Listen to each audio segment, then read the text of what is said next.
Hello दोस्तों, नमस्कार। कैसे हैं आप सभी लोग? आशा करता हूँ आप लोग एकदम ठीक होंगे। और कैसे हैं आप भाई?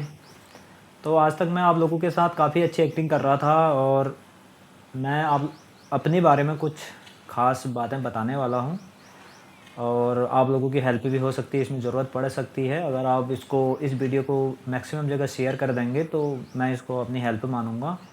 वीडियो शेयर करने का मकसद ये है कि इस समाज को एक सच्ची कहानी मैं यहाँ पे अब बताने वाला हूँ कि कैसे लोग यहाँ पे षड्यंत्र रचते हैं। हमारे देश में ये कहानियाँ बहुत ज़्यादा हो रही हैं। शायद आपने थंबनेल में पढ़ लिया होगा कि जैसे ही हस्बैंड पति-पत्नी को पढ़ा लिखा के उसको एबल बना लेता है, जब वो वाइफ़ एकदम से फिट हो जाती है, पैसे कमाने लग जाती है, तो फिर वो उसके बाद पति की ज़रूरत नहीं होती है।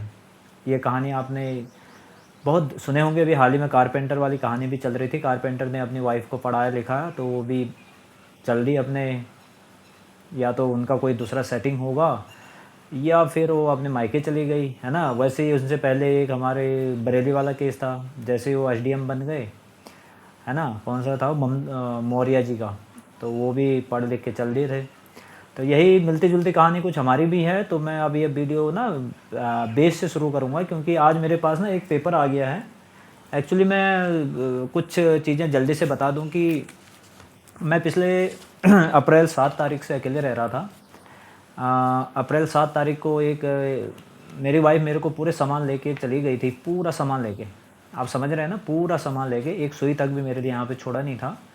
एक उसका बेड था यहाँ पे, उसके मम्मी-पापा ने दिया था, तो वो कह रही थी कि ये बेड हमारा है। तो मैं बोला ओके, तो बेड बेच देना बोला। मैं इसको नहीं ले जा पाऊँगी, इसको तुम बेच के या फिर अपने वाइफ़ के लिए इसका यूज़ कर लेना। मैं इसका स्क्रीनशॉट आप पे यहाँ पे लगा दूँगा कि कैसे मेरी वाइफ़ ने कहा कि आप इस बेड का यूज़ अपनी वाइफ़ के लिए कर लेना। एक्चुअली मैं ये बात है ना सोशल मीडिया नहीं करना चाहता था। आप लोग सब कहेंगे कि यार ये अपनी फैमिली की बातें सोशल मीडिया में क्यों ला रहा है? तो मैं आपको बता दूँ कि मैंने इस बारे में वीडियो 7 जुलाई 2024 को एक वीडियो बनाया भी था कि अपकमिंग व्लॉग्स इस तरह से आने वाले हैं मेरे। मैं बहुत ज़्यादा दुखी हूँ। मैं जितना आप लोगों को आज तक यहाँ पे खुश होके मैंने अपने ब्लॉग्स बनाए हैं और मैंने जितना भी अपना फेस स्माइल रख के अपने लाइव करी है, मैं उससे 4 गुना ज़्यादा दुखी हूँ। समझ रहे हैं आप? मैं जितना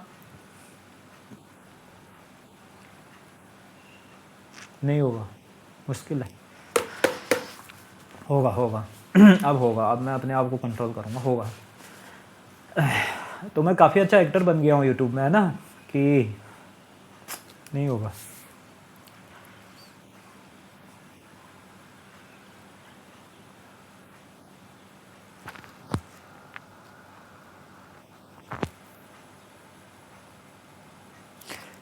वन मिनट। ओके, ट्राई करता हूँ मैं। क्योंकि मुझे नहीं लग रहा मैं बता पाऊँगा, फिर भी मैं ट्राई कर रहा हूँ, ठीक है? ओके। स्ट्रॉन्ग होना पड़ेगा मेरे को। हाँ, तो मैंने 7 जुलाई 2024 को एक ब्लॉग इसी से मतलब अपकमिंग ब्लॉग से करके एक वीडियो डाला था। काफ़ी लोगों ने उस ब्लॉग को देखा भी है। तो काफ़ी लोगों ने वहाँ पे क्वेश्चन पूछे हैं, मैंने आज कमेंट पढ़े हैं। तो मैंने वहाँ पे किसी को रिप्लाई नहीं दिया था क्योंकि मैं वो अपने ये सब बातें सोशल नहीं करना चाहता था। बट आज एक ऐसा लेटर मेरे हाथ में है कि ये मुझे अब सोशल करना चाहिए। कोर्ट से मेरे को तारीख मिल गई है कि आप 9 सितंबर 2024 को कोर्ट में आइए और अपनी पत्नी को 15,000 रुपया महीना देने के लिए प्रस्ताव फाइनल करिए, है ना? यहाँ पे मेरी वाइफ़ ने यहाँ पे काफ़ी ब्लेम लगाए हुए हैं मेरे पे और बहुत ही ज़्यादा भयंकर ब्लेम लगाए हुए हैं जो हैं भी नहीं, और कुछ बातें सच्ची भी हैं, कुछ बातें गलत भी हैं। तो गलत बातें यहाँ पे ज़्यादा हैं, सच बातें कम हैं। तो ये तो होता ही है ना, जब केस कोर्ट में चला जाता है तो फिर सच्चाई कम, झूठ ज़्यादा हो जाता है।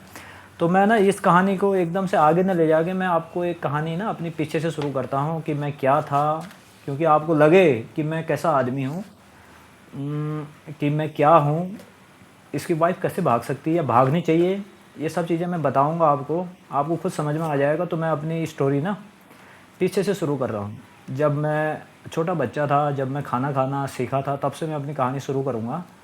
तो ये कई पार्ट में आएँगे वीडियो, आप ये मत सोचना कि एक ही वीडियो में मैं सारा कवर कर दूँगा, शायद ये नहीं हो पाएगा। और मैं बिल्कुल वीडियो को एडिट करने की कोशिश नहीं करूँगा, जैसा मेरे से बोला जाएगा, जैसा मैं यहाँ पे रिकॉर्ड कर रहा हूँ, मैं वैसे डालूँगा। हाँ, अगर मेरे से कुछ गलत बोला जाएगा, तो मैं यहाँ पे पक्का उसको कट करूँगा, अदरवाइज़ मैं कुछ भी कट नहीं करूँगा। झूठ बिल्कुल नहीं बोलूँगा वो तो मुझे आता भी नहीं है। और आप लोगों को मेरा एटीट्यूड देख के लग रहा होगा कि ये तो थोड़ा-सा इस तरह का ही लगता है, अकड़ू है ना, बातचीत भी ऐसी करता है, खुद को समझता है। बट मेरे बात करने की शैली ऐसी ही है पहले से, और मैं दिखने का भी ऐसे ही हूँ, उसकी मेरी कोई गलती नहीं है। आप जो लोग मेरे साथ यूट्यूब पे बने हुए हैं काफ़ी दिनों से, उनको पता है कि मेरी सोच क्या है, मेरा व्यवहार क्या है, मेरा हँसी-मज़ाक क्या है। और जब मैं इतना 4 गुना दुःख के साथ यहाँ पे 1 गुना अगर मैं यहाँ पे फेसी स्माइल रख के स्माइल कर रहा हूँ, तो मैं एक अच्छा यूट्यूब एक्टर भी शायद बन गया हूँ, लग रहा है मुझे। बट अब इस एक्टिंग का क्या करूँगा। जब यहाँ पे ऐसे पेपर आ रहे हैं, 6 पेज का पेपर है मेरे लिए आया हुआ आज। देखिए 1 पेज है ना, पिथौरागढ़ न्यायालय से आया हुआ है। 6 पेज का है टोटल। बहुत लंबी कहानी लिख दी है इसमें। तो ये कहानी कैसे बनी, क्यों हुआ, कुछ मैं आपको वीडियो क्लिप्स भी दिखाऊंगा, सीसीटीवी फुटेज भी दिखाऊंगा, कुछ ऑडियोज़ भी दिखाऊंगा, व्हाट्सएप स्क्रीन भी दिखाऊंगा। लेकिन मैं इस वीडियो की शुरुआत अपने बेस से करना चाहता हूँ। पहले मैं अपने आप को बताऊँगा कि मैं कौन हूँ, क्या हूँ मैं, कौन था मैं, क्यों मेरे साथ ऐसी घटना घटी है। इस समाज में हम सिर्फ महिलाओं को ही ज़्यादा बढ़ावा देते हैं, लेकिन हम पुरुषों के लिए भी क्या कुछ है यहाँ पे पावर। अगर महिलाएं कितनी भी गलत हैं, तब भी कानून उनके पक्ष में ही ज़्यादा जाता है। क्यों? मैं इस क्वेश्चन को अभी आगे आने वाले ब्लॉग्स में भी पूछता रहूँगा, क्यों है ऐसा। अगर मेरी गलती होगी तो आप पक्का बताइएगा।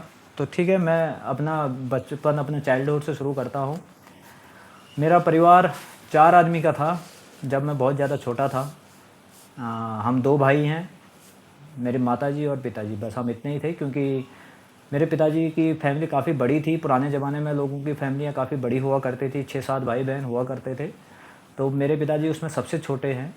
और मेरी मम्मी एक गृहिणी थी, वो घर का सारा काम करते थे। हम उत्तराखंड से रहते हैं। मैं उत्तराखंड पिथौरागढ़ डिस्ट्रिक्ट के मुनस्यारी तहसील से हूँ। काफ़ी अंदर पड़ता है, एकदम चाइना बॉर्डर पे आ जाता है। तो मैं वहाँ से हूँ। और वहाँ पे मेरे पिताजी ने अपना एजुकेशन बहुत अच्छा उन्होंने पढ़ा लिखा अपने टाइम पे। वो 1978 में अपना एमए क्लियर कर चुके थे। उस टाइम पे ये एमए करना एक बहुत बड़ी उपलब्धि होती थी। फिर मेरे पिताजी जॉब वॉब करने के लिए जॉब सर्च करा उन्होंने। कहीं पटवारी में निकले, कहीं आर्मी में भी निकले, कहीं पे कुछ ना कुछ उनको जॉब मिल रही थी, क्योंकि इतने एजुकेटेड थे उस टाइम पे। तो फिर यहाँ पे हमारे जो बड़े भाई लोग थे मेरे पिताजी के, वो सारे के सारे जॉब कर रहे थे, सब आर्मी में थे। वो सारे के सारे आर्मी में थे। तो उन्होंने बोला कि यार, मेरे पिताजी को, अब छोटे हुए, बोला तुम एक काम करो, ये जॉब वॉब छोड़ो, हम तुम्हारा खर्चा कर उठा देंगे, तुम बस घर की देखभाल करो।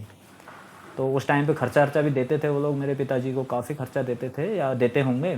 शादी से पहले की बात है, मेरे पिताजी के शादी से पहले की। मेरे पिताजी ने शादी 28 साल में करी थी, अपना एमए सब कुछ क्लियर करने के बाद। तो फिर पिताजी ने उनकी बात मान ली। बड़े भाइयों की, सभी भाइयों ने ऐसे ही बोला, हम कर रहे हैं जॉब, सब लोग बाहर हैं, तुम घर पे रहो, हम खर्चा पानी चला देंगे। तो उस टाइम पे पुरानी ज़माने की सोच रही होगी, मेरे पिताजी ने ओके कह दिया। और जब पिताजी, अब शादी आदि होगी, कुछ दिन बाद शादी हुई, तो फिर पिताजी, जब हमारे 2 बच्चे हो गए, तो फिर उसके बाद तो भाई परिवार में सब अलग अलग होना है। सबके सब, पूरा परिवार एक साथ तो रहेगा नहीं। 6-7 भाई हैं, वो लोग एक साथ नहीं रह पाएंगे ना, इसलिए सबको अलग अलग होना पड़ा। अब जब अलग अलग होना पड़ा तो मेरे पिताजी पे आ गया जिम्मेवारी। अब पिताजी सोचने लगे, यार मैंने जॉब तो ज्वाइन करी नहीं है, अब मुझे तो अलग होना पड़ गया। क्योंकि सब भाई अलग अलग हो गए, सबको अपना अपना घर दे दिया गया, अपने अपनी ज़मीन दे दी गई। बोला ये लो आपकी ज़मीन, कमाओ, अपना करो, अपना करो, अपना करो। तो सब अलग अलग हो गए। तो उसके बाद हम भी हो गए, बच्चे भी हो गए। अब उसके बाद भाइयों ने खर्चा पानी देना बिल्कुल बंद कर दिया। ऊपर से उन्होंने अपने बच्चे हमारे पिताजी के साथ भेज दिए। बोला कि हमारे बच्चों को भी पढ़ाओ, हमारे बच्चों को भी पढ़ाओ, हमारे बच्चों को भी पढ़ाओ। तो पिताजी के साथ हमेशा 3-4 बच्चे हमेशा रहे। तो पिताजी ने फिर अपना कपड़े का काम शुरू कर दिया। कपड़े के थान वाला जो होलसेल टाइप का मार्केटिंग, उस टाइम पे कम लोग थे, तो वहाँ पे हम किसी दूसरे टाउन में चले गए। वहाँ पे उन्होंने कपड़े का होलसेल मार्केटिंग शुरू कर दिया। साथ में ये राशन पानी का भी काम शुरू कर दिया था। तो ऐसे करके वो हमारा गुजारा करने लग गए, अपना परिवार चलाने लग गए थे। और साथ में अपने भतीजों को भी पढ़ाने लग गए थे। भतीजे लोग राशन पानी घर से लाते थे कुछ। और ख़र्चा पानी का मैंने आज तक पूछा भी नहीं है। शायद उस टाइम पे कम ही देते थे या नहीं देते थे उनके भाई लोग, मुझे इस चीज़ का मैंने पूछा भी नहीं है। और ये ब्लॉग बनाने से पहले भी मैंने क्लियर नहीं किया है। तो पता नहीं क्या रहा वहाँ पे। तो पिताजी के ऊपर काफ़ी ज़िम्मेवारी हो गई थी। और उस टाइम पे उधार देने वाला भी था, पैसा काफ़ी कम हो गया था। तो पिताजी ने हमको, चलो छोड़ो वो बात है, अब पिताजी ने हमको कैसे न कैसे पढ़ाया। मैं 2.5 साल का था तो पिताजी मुझे अपने साथ लेके चले गए थे, 2.5 साल का था मैं, तो पिताजी मुझे अपने साथ रख लिए थे। पिताजी ने मेरे को बहुत अच्छी परवरिश करी थी।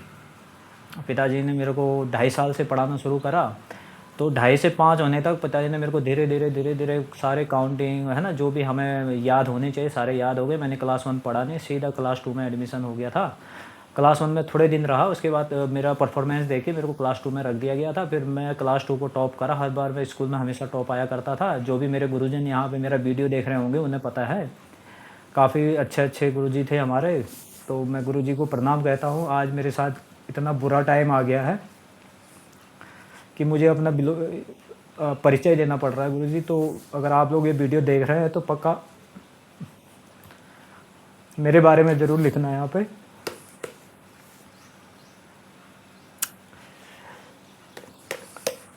ओके, फिर मैं पढ़ाई में बहुत अच्छा रहा। पापा ने हमारे दो भाई थे हम, एक भाई जब तक छोटा था तो अपनी मम्मी के साथ, हमारे मम्मी के साथ वो गाँव में रहते थे, हम थोड़ा सा नीचे टाउन में आ गए थे। तो वहाँ पे खूब पढ़ाई करी। पिताजी ने मेरे को खूब पढ़ाया, मतलब पढ़ाया भी और काफ़ी अच्छी गाइडेंस भी करी। हमने कभी भी ज़िंदगी में आज तक पिताजी ने कभी हमें तू बोलना भी नहीं सिखाया, आप बोलना सिखाया था। उठना बैठना खाना पीना बहुत अच्छी परवरिश दी थी उन्होंने। एक्चुअली वो पढ़ाई भी थे, बहुत रिस्ट्रिक्ट भी थे, वो अनुशासन बहुत ज़्यादा था। कभी कभी हम लोग बहुत ज़्यादा मार भी खा जाते थे। अब भाई बचपन में गलतियाँ बहुत करते थे तो मार खाना पड़ेगा, और उस मार का फल इतना अच्छा था कि हमने कभी ज़िंदगी में गलत काम नहीं करे, ना कोई लड़कीबाजी करी कभी ज़िंदगी में, किसी गल के पीछे भागना या तंबाकू सिगरेट ड्रिंकिंग या फिर किसी से झगड़े गाली गलौज। हमारा रिकॉर्ड था वहाँ पे जहाँ पे भी हम रहते थे। तो हमारे पिताजी का भी वहाँ पे बहुत अच्छा एक प्रोफाइल था और मेरा भी था। फिर कुछ दिनों बाद मेरा भाई भी आया था, उसका भी था। तो हम लोगों की एक बहुत अच्छी प्रोफाइल थी। अगर आप लोग कोई भी वो वीडियो यहाँ पे देख रहे हैं, आप, मेरा वो टाउन का नाम है बांसबगढ़ है, नाचनी से थोड़ा आगे पड़ता है, पिथौरागढ़ डिस्ट्रिक्ट में है। तो बांसबगढ़ वाले प्लीज़ यहाँ पे आप कमेंट कर देना कि मेरा कैसा करेक्टर था, कैसा मेरा कैरियर था, कैसा हमारा वहाँ पे बिहेवियर था, क्या हमने कभी किसी को कुछ बोला हमारे पिताजी से या मेरे से या हमारा पूरा परिवार की तरफ से किसी ने आपके साथ कोई बदतमीज़ी की हो हमारे बांसबगढ़ टाउन में, तो प्लीज़ हमें बता देना, क्योंकि हम वहाँ पे बाहर रहते थे।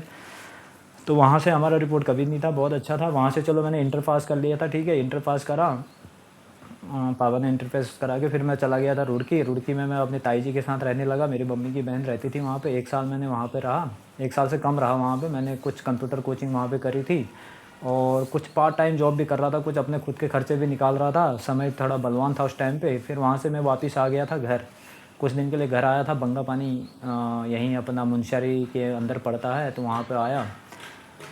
फिर वहाँ पे मैंने कुछ दिन 1-2 महीना वेट किया था कि तब तक वहाँ पे एक भर्ती खुल गई थी, फ़ौज की भर्ती खुल गई थी, आर्मी की भर्ती खुल गई थी। तो इससे पहले मैं एक चीज़ आपको बता दूँ, हम 2 भाई थे और 4 लोगों की फैमिली थी। हम बहुत ज़्यादा खुश रहते थे, नॉर्मल, हमारे चॉइसेस बहुत ज़्यादा नहीं थे, हमारे खर्चे ज़्यादा नहीं थे, हमें ना कोई पहनावे का बहुत ज़्यादा शौक़ नहीं हुआ करता था।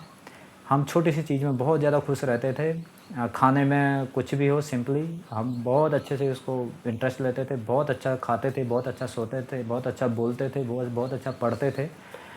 कहीं से भी अगर कोई भी मेरे ये वीडियो देख रहा है, अगर मेरे खिलाफ़ कोई भी रिपोर्ट आपके पास है तो प्लीज़ यहाँ पे कमेंट कर देना। सिर्फ वो लोग कमेंट नहीं करेंगे जिन्होंने ये लेटर यहाँ पे भेजा हुआ है, क्योंकि ये लेटर भेजने वाले आपको यहाँ पे पॉजिटिव कमेंट नहीं करेंगे।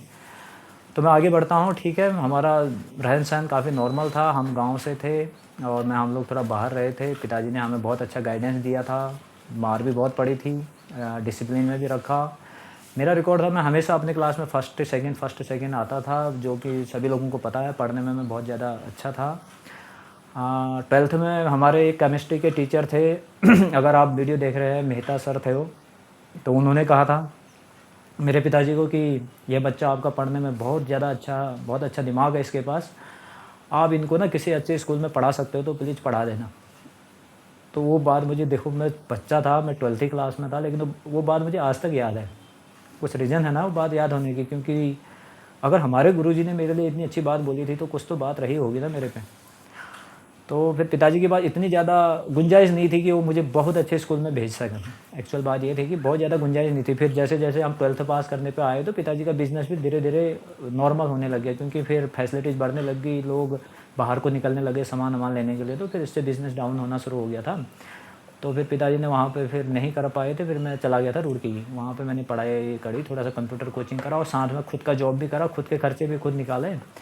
वहाँ से आने के बाद फिर जब मैं वापस अपना होम विलेज में आया था घर में, तो वहाँ पे कुछ महीनों के बाद अपने डिस्ट्रिक्ट पिथौरागढ़ में एक ओपन भर्ती खुली थी, वहाँ पर टेक्निकल की भी हो रही थी। मैं पीसीएम फिज़िक्स, केमिस्ट्री, मैथ्स से इंटर किया था। इंटर में मैंने कोई ट्यूशन भी नहीं लगाया था, मुझे ये बताना ज़रूरी है क्योंकि आजकल के बच्चे ना ट्यूशन लगा के भी पढ़ाई नहीं कर रहे हैं। अगर हमें उस टाइम पे कोचिंग मिली होती तो शायद हम भी बहुत अच्छे मार्क्स से लेके आ जाते। मैंने कैसे ना कैसे वो सेकंड डिवीज़न पास कर लिया था। कुछ मार्क्स कम थे मेरे फर्स्ट डिवीज़न में, तो कोई बात नहीं, डिवीज़न तो आजकल वैसे उसकी कोई वैल्यू है भी नहीं। तो पीसीएम था, तो मैं टेक्निकल श्रेणी में फ़ौज में जाने के लिए खड़ा हो गया और अच्छा भी था। तो टेक्निकल में खड़ा हो गया फ़ौज में। फर्स्ट अटैम्प्ट में मैं आर्मी में ज्वाइन कर लिया था मैंने। फर्स्ट अटैम्प्ट में ही मैंने आर्मी ज्वाइन कर ली थी। उसके बाद कॉल लेटर आया, आर्मी में गए, अपना जो ट्रेनिंग कोर्स करा, सब कुछ डन है। तब तक मेरा कोई गर्लफ्रेंड भी नहीं थी और ना हुई तो कोई बात नहीं, मैं इसके लिए कोई दुखी नहीं हूँ।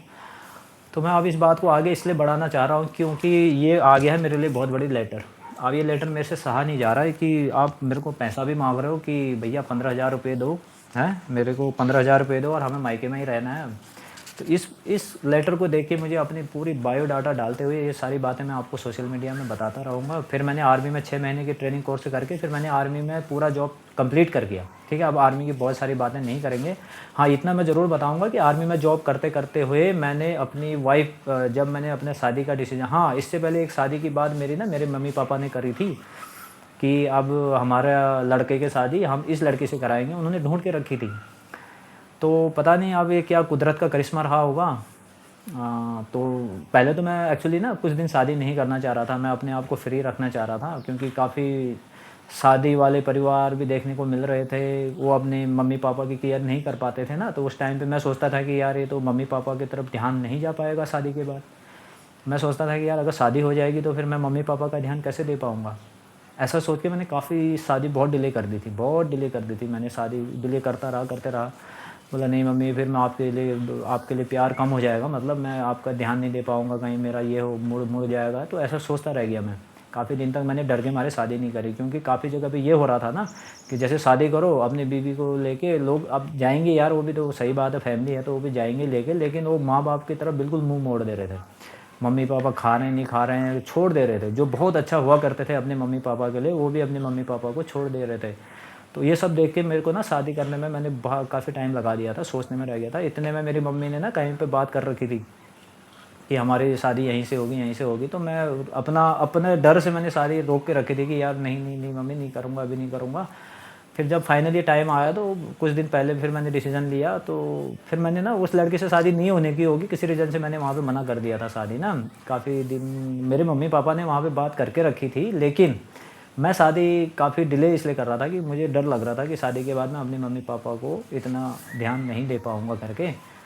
तो वहाँ पे मेरे मम्मी पापा की तरफ से वो लड़की खोजी थी, पता नहीं वहाँ पे कुछ रीज़न है। अब मैं यहाँ पे उनके लिए यहाँ पे कुछ बोलूँगा या फिर मैं अपने बारे में वहाँ पे क्यों मैंने वो माइंड वहाँ से चेंज हुआ था, वो मैं नहीं बोलना चाहूँगा क्योंकि मैं किसी तीसरे को यहाँ पे खींचना नहीं चाहता हूँ। तो वहाँ से मैंने मना कर ली थी क्योंकि वहाँ पे काफ़ी चीज़ें मेरे को सुनने में आ गई थी। मतलब वो लड़के के बारे में नहीं सुनने को आ गई थी, मेरे को बाहर से कोई मतलब इनडायरेक्ट बातें आने लग गई थी कि अगर ये शादी नहीं करता है तो ये है, सो है। तो वो चीज़ें फिर मेरे को काफ़ी गलत लगी, तो मैंने वहाँ पे शादी मना कर दी। मैं बोला अच्छा, अभी तो मैंने मना भी नहीं करा है और यहाँ से पहले ही धमकियाँ आने लगी हैं, तो मैंने मना कर दी थी वहाँ पे शादी। उसके बाद फिर मैंने वहाँ से अपनी जॉब कंटिन्यू रखी। बरेली में पोस्टिंग आई, बरेली में पोस्टेड था मैं, यूपी बरेली में। तो वहाँ से फिर मेरे मामा के लड़के हैं होशियारदा, उन्होंने बोला यार तेरे लिए एक लड़की है, पिथौरागढ़ में है, अच्छी है, बीएससी फाइनल कर रही है और ठीक है, तू देख ले एक बार, अपना पसंद कर लेना जो भी है, बीएससी फाइनल ईयर है बोला। तो मैं बोला यार मैं तो फिर मम्मी को भी मैं यही बोलता था, मम्मी देखो ना काम काज से कुछ होने वाला है नहीं, मैं एक पढ़ी लिखी लड़की से शादी कर लूँगा तो वो जॉब वॉब कर लेगी, बेटर है कि हमारे घर में कुछ इनकम आ जाएगी, हम दोनों लोग जॉब करेंगे तो कम से कम बच्चे के लिए अच्छे हो जाएगा, हम भी अच्छे से रहेंगे। काम करने से तो कुछ होना नहीं है परेशानी के अलावा, है ना। हमारे गाँव घरों में लोग बहुत काम करते हैं, खैर हमें तो देखने से परेशानी लगती है, लेकिन वो काम ना काफ़ी सुकून देने वाला है गाँव में जो करते हैं लोग। हमें तो देखने से लगता है यार इतना परेशान होते हैं ये लोग, कैसे करते होंगे, लेकिन वो काफ़ी सुकून देने वाला काम है। आप सुबह शाम बिजी रहोगे, काम करोगे, थकोगे, फिर आप गाय पाल रखे हो, गाय का अच्छा दूध पियोगे, अच्छा खाना खाओगे, अच्छा ताज़ा सब्ज़ी खाओगे, गाँव की शुद्ध हवा खाओगे, तो वो काफ़ी अच्छा था। बट मैं उस समय सोचता था कि ये काफ़ी परेशानी है आप लोगों के लिए। परेशानी भी थी एक्चुअली, वो लोग कभी-कभी ना इतना बिज़ी हो जाते थे, खाना भी नहीं खाने का उनके पास टाइम नहीं रहता था। चलो इसको बाद में बात को लंबा नहीं करते हैं, ठीक है? तो उसके बाद फिर मैंने सोचा कि ठीक है, फिर पढ़ी-लिखी है तो जॉब वॉब करेगी। मैंने फिर पिथौरागढ़ होली की 1-2 दिन की छुट्टी मिली थी हमें आर्मी से, तो मैं चला गया यहाँ से बरेली से पिथौरागढ़। वहाँ अपने फ्रेंड के पास रुका और फिर हम दूसरे दिन गए वहाँ पे 2-4 आदमी। मैंने अपने फ़ादर को भी बुलाया, पापा के साथ ही गया, मैं अपनी मन मर्ज़ी से नहीं गया। पापा को बोला, "पापा देख के आते हैं एक बार।" तो वहाँ पे गया तो पता नहीं मेरा आँखों में क्या स्कैनिंग कम पड़ गई थी कि क्या पड़ गई थी, मैंने बहुत जल्दी वहाँ पे हाँ कर दिया था। है ना? जबकि इनके पिताजी मेरे को कह रहे थे कि हमारी लड़की तो कोर्स ही करेगी, पढ़ाई ही करेगी, जॉब ही करेगी। अगर मैं एक बात बताना चाहता हूँ अपने साथी लड़कों को कि अगर कोई भी ससुर, होने वाला ससुर या होने वाला फादर इन लॉ अगर आपको इस तरह की डिमांड पहले ही करता है, तो आपको सावधान होना चाहिए। अगर कोई ससुर आपको पहले ही कहता है कि हमारी बेटी ये करेगी, हमारी बेटी वो करेगी, अगर फ़ोर्स कर रहे हैं तो प्लीज़ आप वहाँ पे सावधान हो जाइएगा, ठीक है? आपके ससुर का, आपके फादर इन लॉ का काम नहीं है ये बताना। वो आपके जो पार्टनर हैं, जो आपकी वाइफ़ हैं, वो बताएँगे आपको कि आप क्या करेंगे, ठीक है? आप उनसे बात करना। कभी भी आप अपने फादर इन लॉ की बातों में नहीं आना, क्योंकि वहाँ पे मेरे फादर इन लॉ, जो आज के डेट में फादर इन लॉ हैं, वो बहुत ही डेंजर हैं, मैं आगे बताऊँगा इसके बारे में। तो जो उन्होंने डिमांड रखी थी, क्योंकि हम वो लड़की चलो शर्मा रही होगी, बात नहीं कर पाई थी, लेकिन हमें बात करना चाहिए था। उस लड़की ने मेरे को, हमने आपस में बात करना चाहिए था कि क्या करना है, और वो ससुर, जो फादर इन लॉ ने काफ़ी मतलब फ़ोर्सली मेरे को बोला कि ये है, वो है, सो है। तो मैं बोला ठीक है, ओके, करा देंगे फिर। अब खुश हो गया मैं भी। बीएससी फाइनल ईयर था, लड़की का पढ़ी-लिखी लग रही थी, काफ़ी अच्छा पढ़ी-लिखी होगी, काफ़ी अच्छा माइंड होगा, काफ़ी अच्छा सोचती होगी, काफ़ी अच्छा, है ना? हर चीज़ अच्छा होगा, पढ़े-लिखे लोग तो अच्छे ही होते हैं ना भई। तो ये सोच के मैंने शादी कर ली। शादी से 3-4 दिन पहले फिर एक मेरे साथ छोटी-सी हैपनिंग हो गई थी। वो हैपनिंग भी मैं कुछ नहीं छुपाऊँगा, मैं जो बोलूँगा सच बोलूँगा, ठीक है? वो हैपनिंग ये थी कि मैं फ़ेसबुक ना नया-नया आया था उस टाइम पे। नया-नया आया था या फिर मैं नया-नया फ़ेसबुक में घुसा था, ऑरकुट भी चलता था, फ़ेसबुक भी था। तो फ़ेसबुक पे हम लोग ना मस्ती कर दिया करते थे, उस टाइम पे गलती थी, काफ़ी दिन पहले की बात है। तो हम ना एक फ़र्ज़ी अकाउंट खोल लिया करते थे उस टाइम पे, किसी को, अपने दोस्तों को मस्ती करने के लिए। तो वही किया था, जैसे किसी लड़की के नाम पे अकाउंट खोला, फिर अपने दोस्त के मैसेज कर दिए, अपने दोस्त कोई भी, राम श्याम, उनको मैसेज कर दिया, हाय हाय। तो वो फिर वहाँ से क्या रिप्लाई आता है ये जानने के लिए हम ना उसमें फ़र्ज़ी आईडी खोल देते थे थोड़ी देर के लिए।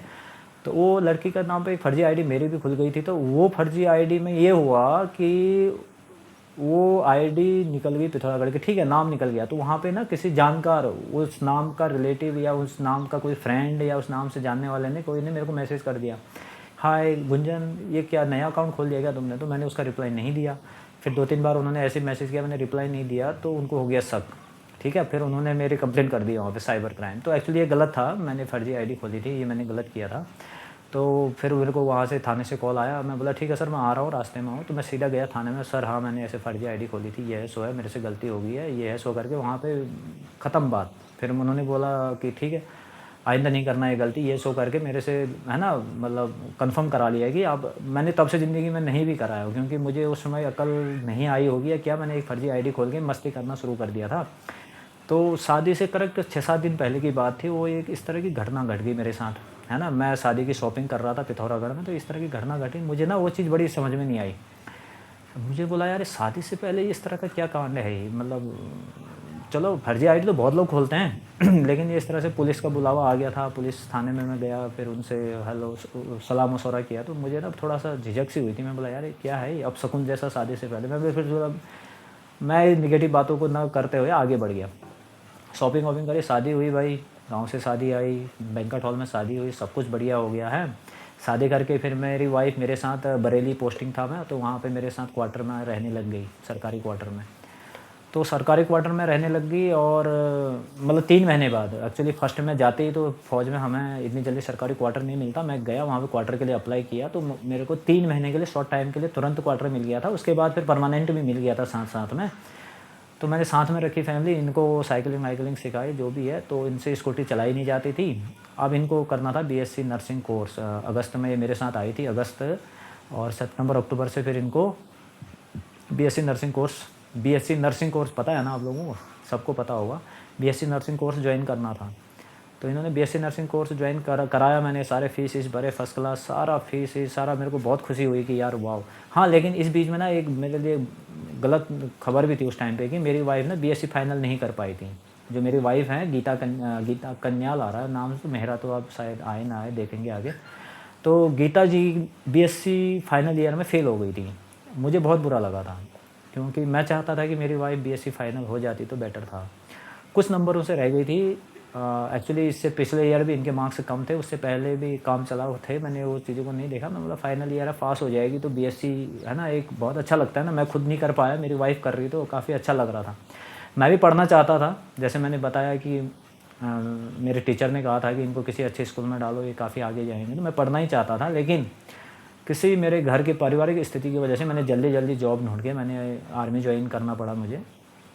फिर मैं जॉब में चला गया। फिर मैं बोला यार मेरी वाइफ तो बीएससी है, मेरे को इसके बीएससी होने पे मुझे खुशी हो रही थी कि यार मेरी वाइफ तो है कम से कम बीएससी ना, मैं नहीं हूँ, तो ऐसे करके खुशी हो रही थी। तो ये बेचारी फाइनल में फ़ेल हो गई। फिर इसने कहा कि उसका अब वैल्यू नहीं है, बोला उसका वैल्यू नहीं है, अब मैं जो बीएससी नर्सिंग करूँगी ना इसकी वैल्यू रहेगी। मैं बोला अच्छा चलो ठीक है। मैं बोला फिर भी दे दो, उसका बैग करके दे दो। बोला नहीं ज़रूरत नहीं है उसकी, बोला उसका ज़रूरत ही नहीं है। मैं बोला कर तो दो, कहीं पे काम आ सकता है। बोला नहीं बोला बीएससी नर्सिंग की डिग्री ही काम आएगी। मैं बोला ओके ठीक है। मैंने ज़्यादा फोर्स नहीं किया, नई शादी थी, प्यार ज़्यादा था उस टाइम पे। तो मैं बोला ठीक है ओके। क्या करना है? बोली बीएससी। कहाँ करना है? रोहेलखंड कॉलेज। बोला ठीक है ओके। सब ओके करता गया मैं, है ना। नया शादी था और मैं भी यही चाह रहा था कोर्स ही करे, अगर ये इंटरेस्ट से कोर्स करेगी तो काफ़ी अच्छा करेगी करके मैं इसका पूरा साथ देता रहा। फिर इन्होंने बीएससी नर्सिंग कोर्स ज्वाइन किया बरेली में, रोहेलखंड मेडिकल कॉलेज में। तो वहाँ पे इन्होंने कोर्स करना था, वहाँ पे ज्वाइन करा दिया मैंने, सारे फीस भर दिए। अब ये हॉस्टल में नहीं रहना चाह रहे थे, बोला हॉस्टल में ना खाना अच्छा नहीं मिलता, रहना अच्छा नहीं रहता। तो मैं बोला जब तक तो मैं क्वार्टर है, मैंने वहाँ सारे इनके प्रिंसिपल तक बात करी, बोला नहीं ये क्वार्टर से ही आएगी जाएगी, वो मेरी गारंटी है टाइम पे पहुँचाना। तो मैंने इसके लिए ऑटो बुक कर लिया था भाई। आर्मी कैंट से कॉलेज की दूरी कम से कम 7-8 किलोमीटर थी।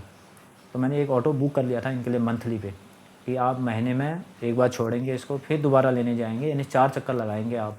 तो ऐसे कुछ पैसा वहाँ पे 4,000 रुपये पे डील हो गई थी कि 4,000 रुपया महीना मैं सिर्फ ऑटो का दूंगा और तुम ऑटो से आओगी, ऑटो से जाओगी, तुम्हें बिल्कुल कष्ट नहीं होना चाहिए, बट आप अपने कोर्स में ध्यान देना। मैंने बहुत अच्छे इंटरेस्ट के साथ मन लगा के अपनी वाइफ को पढ़ाया। बहुत खर्चा, मतलब मैं ये चाहता था कि मेरी वाइफ बहुत अच्छे से कोर्स करे, जो मैं नहीं कर पाया, जो मैं चाहता था बट मैं नहीं कर पाया था किसी रीज़न से। मेरा बैकग्राउंड बहुत ज़्यादा मजबूत नहीं था, है ना। जो पापा के भाई लोग थे वो सब सेटल हो गए थे, तो उन्होंने भी कभी अपने भाई के बच्चों के बारे में कभी भी नहीं पूछा।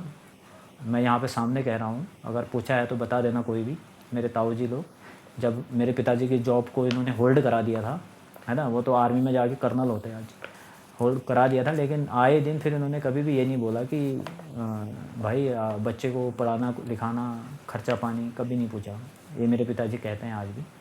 ये कोई यहाँ पे है ना छुपाने की बात नहीं है, जो सच है तो सच है।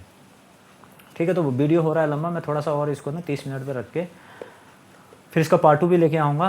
काफ़ी दुखद है, कैसे ना कैसे मैं अपने फेस पे स्माइल रख रहा हूँ, 4 गुना दुखी हूँ। ठीक है, तो फिर ये बीएससी नर्सिंग जो कोर्स इन्होंने ज्वाइन किया, इनके लिए मैंने ऑटो लगा लिया, 4,000 रुपया मंथली। ये आते थे क्वार्टर में और क्वार्टर से जाते थे। जब ये घर पे नहीं रहते थे तो खाना आना मैं भी बना लेता था, ऑन ड्यूटी रहता था मैं भी। आर्मी की नौकरी बहुत बिजी है, काफ़ी लोगों को पता भी होगा। तो आना जाना मैं अपना जॉब कर रहा था और इसका साथ प्रॉपर निभा रहा था। फिर आई थी दिवाली में इन्होंने कहा कि भाई मुझे अपने घर जाना है। मैं बोला यार दिवाली तो हम साथ मना लेते हैं करके मैंने रोक लिया था। पहली दिवाली थी शादी की, लेकिन इनकी इच्छा थी कि मैं अपने घर जाके मनाऊँ मम्मी के पास, बट मैं ऑन ड्यूटी था और छुट्टी नहीं हो पा रही थी क्योंकि छुट्टियाँ ख़त्म थी मेरी, या फिर किसी न किसी रीज़न से छुट्टी नहीं मिल पाई थी। मैं बोला साथ मनाएंगे दिवाली। उसके बाद ये मैडम जी चली गई। ठीक है, मैडम जी चली गई अपनी दिवाली मनाने। ठीक है, दिवाली मनाने नहीं, उसके 1-2 दिन बाद गई। फिर मैं बोला जाओ ठीक है। तो उस समय इनका कॉलेज का हर्जा भी हो रहा था, तो उसमें बोला कोई बात नहीं, 1-2 दिन हर्जा भी चलता है। और टाइम पे अगर हर्जा होता था तो फिर ये मेरे लिए काफ़ी परेशानी करती थी। बोला मेरा कॉलेज का हर्जा हो जाएगा, ये हो जाएगा, सो हो जाएगा। लेकिन जब ये अपने घर जाना होता था तो नहीं होता था इनका कॉलेज का हर्जा। तो अब मैं ना ब्लॉग काफ़ी लंबा हो जाएगा गाइज, मैं काफ़ी इसको पार्ट 2 में लेके आऊँगा, आगे की बातें क्या है यहाँ पे, और काफ़ी डिटेल है, काफ़ी अच्छी बातें हैं। बट ये आज जो मेरे को 6 पेज का लेटर मिला है ना, मैं इसी से परेशान हूँ। और मैं पूरी कोशिश करूँगा अपने आप को सँभालने की, अपने आप को मजबूत बनाने की और इनको मुँह तोड़ जवाब देने की। और मैं इनको जवाब देने के लिए किसी वकील या किसी अपने गार्जियन को लेके नहीं जाऊँगा। अरे भाई, जब वो इसलिए नहीं लेके जाऊँगा कि जब आपको परिवार बनाना ही नहीं है, जब आपको परिवार बनाना ही नहीं है, आप यहाँ पे इतने आगे बढ़ चुके हो, तो मैं वकील को रख के वकील का घर में पैसा क्यों भरूँ? क्यों खिलाऊँ मैं वकील को जब मुझे हारना ही है? क्यों चाहिए गार्जियन जब मुझे हारना ही है? जज साहब मुझे जो बात पूछेंगे और इनका वकील जो मुझे पूछेगा वो मैं विथ एविडेंस वहाँ पे रिप्लाई कर दूँगा। बाकी सोशल मीडिया अभी ज़िंदा है, मैं यहाँ पे काफ़ी बातें और शेयर करूँगा, तो प्लीज़ गाइज़ आप लोग मेरा सपोर्ट करते रहना।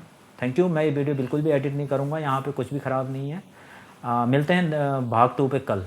हो सकता है मैं रात को ही पार्ट 2 भी डाल दूँ। इस वीडियो को जल्दी ख़त्म करेंगे, है ना? जो लोग यहाँ पे काफ़ी इंटरेस्टेड हैं वीडियो देखने के, तो प्लीज़ देखिएगा और मेरी हेल्प अगर आप लोग कर सकते हैं। हेल्प आपने कोई मेरे को फाइनेंशियल हेल्प नहीं, कुछ नहीं, इसको शेयर कर दो, इसको सोशल मीडिया में जाने दो। हो सकता है मैं कुछ दिनों बाद इसको न्यूज़पेपर में भी पब्लिश करने की सोच रहा हूँ।